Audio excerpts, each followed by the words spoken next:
রাতভর ইরানের series missile হামলায় বিপর্যস্ত ও লন্ডভন্ড হয়ে গেছে ইসরায়েল।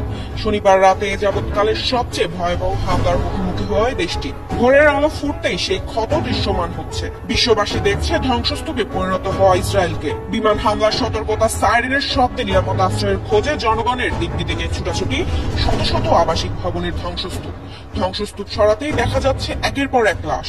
গুরুতর আহতদের গগনবিদারী চিৎকার, বিভিন্ন স্থানে ইরানি মিসাইলের বিকট শব্দের বিস্ফোরণ, আগুনের লেলিহান শিখা, ধোঁয়ায় আচ্ছন্ন পরিবেশ। বিশ্ববাসী এতদিন শুধু গাজার চিত্রটাই দেখেছে। এবার এমন নির্মম চিত্রনাট্যের শিকার মধ্যপ্রাচ্যে নিজেদের অপরাজেয় দাবি করা দেশ ইসরায়েল।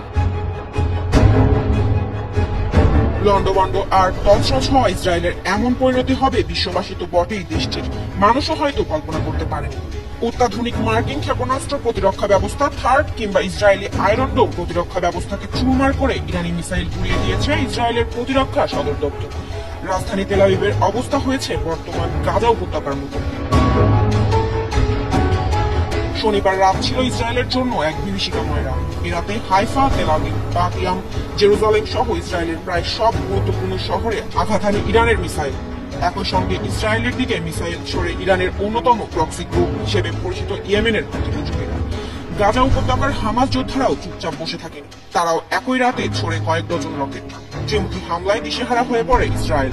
আকাশ প্রতিরক্ষা ব্যবস্থা চুরমার করে ইরানি মিসাইল, ড্রোন আর রকেট হামলায় ধ্বংসলীলা দেখা ছাড়া কোনো উপায় ছিল না ইসরায়েলের। ইসরায়েলি সংবাদ মাধ্যম দ্য টাইমস অফ ইসরায়েল জানিয়েছে, ধ্বংসস্তূপ থেকে একের পর এক লাশ উদ্ধার হচ্ছে। এখন পর্যন্ত 8 জনেরও মৃত্যু নিশ্চিত হয়েছে। আহত হয়েছেন 200-রও বেশি মানুষ। ইসরায়েলের সর্বাধুনিক আকাশ প্রতিরক্ষা ব্যবস্থার নাম আয়রন ডোম। মূলত এটা এমন এক ধরনের ক্ষেপণাস্ত্র ব্যবস্থা যা লক্ষ্যবস্তুকে আঘাত হানার আগেই শত্রুর ক্ষেপণাস্ত্রকে আকাশেই ধ্বংস করতে পারে। বড় ক্ষেপণাস্ত্র তো বটেই, ক্ষুদ্র রকেটও ধ্বংস করে দেয় এই আয়রন ডোম। ইহুদিদের কাছে তাদের এই আয়রন ডোম জাতীয় নিরাপত্তা আর গৌরবের প্রতীক। কিন্তু ইসরায়েলের সেই গর্বকে চূর্ণ করে দিল ইরানের অত্যাধুনিক ক্ষেপণাস্ত্রগুলো। সংবাদ মাধ্যম দ্য টাইমসের যাচাই করে একটি ভিডিওতে দেখা গেছে তেল আবিবের একেবারে কেন্দ্রস্থলে আঘাত হানে ইরানের ক্ষেপণাস্ত্র, যেখানে ইসরায়েলি প্রতিরক্ষা বাহিনীর সদর দপ্তর সহ বেশ কয়েকটি সামরিক স্থাপনা রয়েছে। এই ভিডিও ছড়িয়ে পড়েছে সামাজিক যোগাযোগ মাধ্যমে।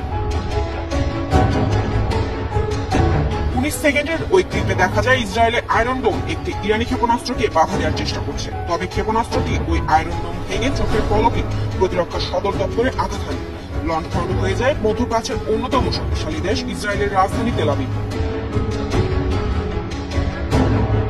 রোববার ভোরেও জর্ডান সীমান্তের কাছে অবস্থিত উত্তর ইসরায়েলের বেইত শেয়ান এবং আশেপাশের বেশ কয়েকটি শহরে ইরানি ড্রোন অনুপ্রবেশের ঘটনা ঘটেছে।